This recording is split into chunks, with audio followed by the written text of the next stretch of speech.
আসসালামু আলাইকুম বন্ধুরা, আমি কল্পনা ডেইলিতে তোমাকে স্বাগতম। আজকে আমি তোমাকে পাঙ্গাস মাছ ভুনা করে দেখাবো। তোমরা যদি আমার চ্যানেলে নতুন হয়ে থাকো তাহলে না সাবস্ক্রাইব করো।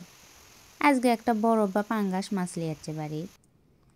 আবার এই দিনে কিন্তু দেখো সেই পানি হচ্ছে, মাছটা কাটতে কাটতেই পানি আসছে, ওই জন্য আর তোমাকে মাছটা কাটা আমি দেখানো না। মাছটা কিন্তু কাটার আগে না খোসকার পাতা দিয়ে ভালো করে ঘষে নেওয়া লাগবে, যেহেতু পাঙ্গাস মাছ তো ওই জন্য না কালো আবরণটা তুলে ফেলে দেওয়ার জন্য খোসকার পাতা দিয়ে ঘষে ফেলে দিলেই ভালো হবে। তাহলে দেখো মাছটা কত সুন্দর পরিষ্কার হয়ে যায়।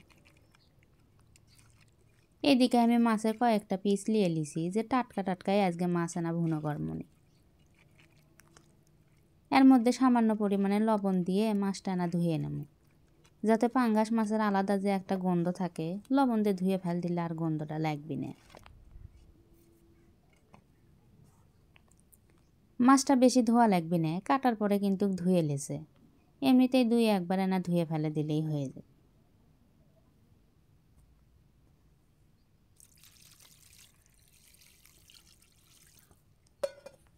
এদিকে মাছটা আমার বাড়িতে আসার পরে মিনামিটু কিন্তু কি অবস্থা শুরু করছে। মাছটা বত্তায় আসলো তো যতই লেজ লাড়াচ্ছে ওরা একবার ভয়েতে কাছে যাচ্ছে, একবার দূরে চলে যাচ্ছে। মনে হয় ওর কেড়ে ঈদের দিন লেগে গেছে, সাথে আবার ওর মাও যোগ হচ্ছে।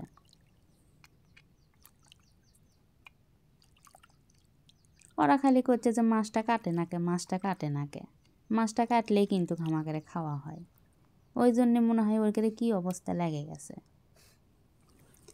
আর মিনামিঠুক তো তোমরা চেনোই, নুসরাতও কিন্তু মিনামিঠুর মাও।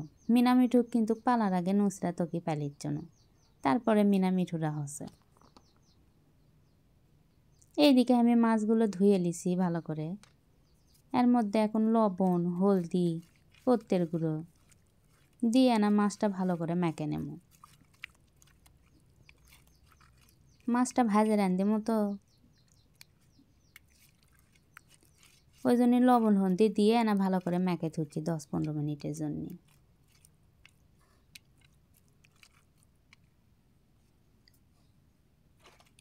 মাছগুলো আমার মেখে ধোয়া হয়ে গেছে।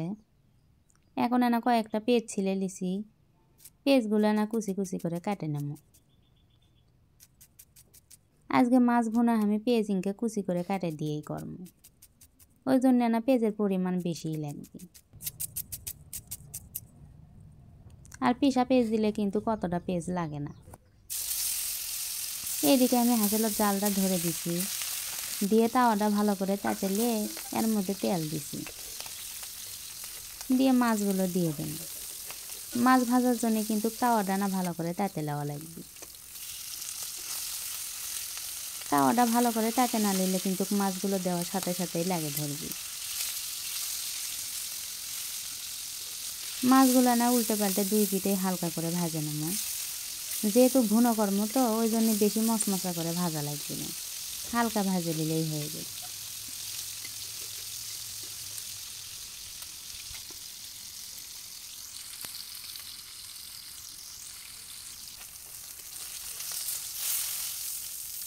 মাছগুলো আমার ভাজা হয়ে গেছে, এখন না তেল নিংড়ে নিংড়ে নিয়ে একটা একটা করে তুলে দিচ্ছি। ইনকে করে এখন আমি সবগুলো মাছই ভেজে নেব।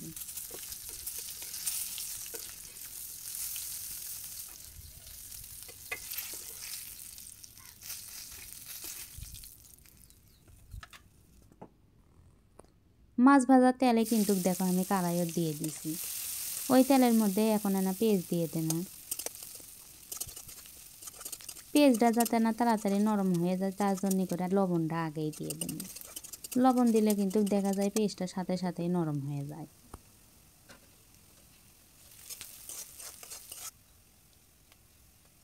এর মধ্যে এখন আদা রসুন পিষা দেব, ধনে জিরে একসাথে পিষে লেসনো তাক দিয়ে দেব, দিয়ে সামান্য পরিমাণে না পানি দেব, যাতে আর ময় মশলা দেওয়ার সাথে সাথেই মশলাগুলো পুড়ে না যায়। এর মধ্যে এখন না হলদি দেব, পত্তের গুঁড়ো দিয়ে মশলাগুলো আবার না তেলতে ভেজে নিচ্ছি। এর মধ্যে সামান্য পরিমাণে আবার না পানি দিন, দিয়ে মশলাগুলো ভালো করে আবার কষে নেব।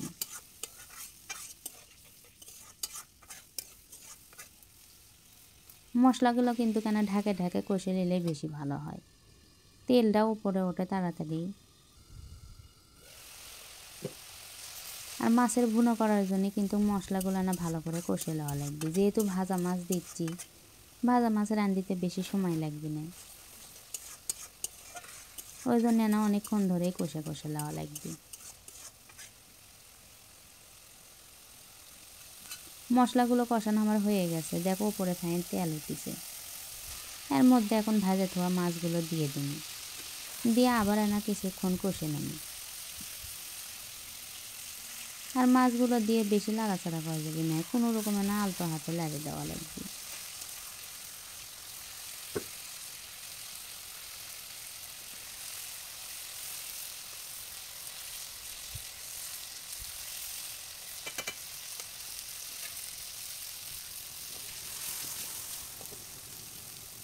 মাঝে মধ্যে কিন্তু কেন ইঙ্কে করে কড়াইটা ঝুঁকে ঝুঁকে দেওয়া লাগবে। পানিটা একবারে কমে গেছে তো ওই জন্য সামান্য পরিমাণে আবার না পানি দিয়ে দেন, দিয়ে আবার না ঝুঁকে ঝুঁকে কষে দিচ্ছি। তোমরা যারা পাঙ্গাস মাছের খাও না, ইঙ্কে করে রান্ধিলে কিন্তু খেতে ভালোই লাগে। একদিন হলেও বাড়িতে রান্ধে খাইয়ে দেখো, খেতে কিন্তু ভালোই লাগে।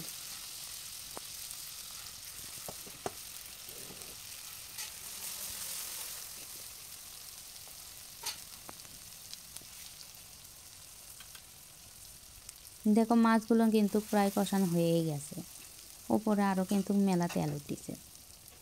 এর মধ্যে এখন না ঝোল দিয়ে দেবো। ঝোলটা মাখা মাখা থমো তো, বেশি পরিমাণে ঝোল দেওয়া লাগবে না।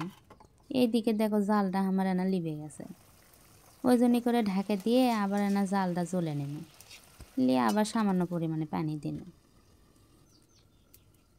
এই সময় আবার না জোরে জাল দিন, দিয়ে মাছের বলকটা তুলে নেব। দেখো মাছ রান্না কিন্তু আমার হয়েই গেছে, ওপরে কত সুন্দর তেল উঠেছে। তোমাদের কাছে যদি আমার ভিডিওটা ভালো লাগে তাহলে না লাইক কমেন্ট শেয়ার করো। আজকের রান্না এই পর্যন্তই, দেখা হবে আবার নতুন কোনো রান্ধন নিয়ে। সে পর্যন্ত সকলেই ভালো থাকো। আল্লাহ হাফেজ।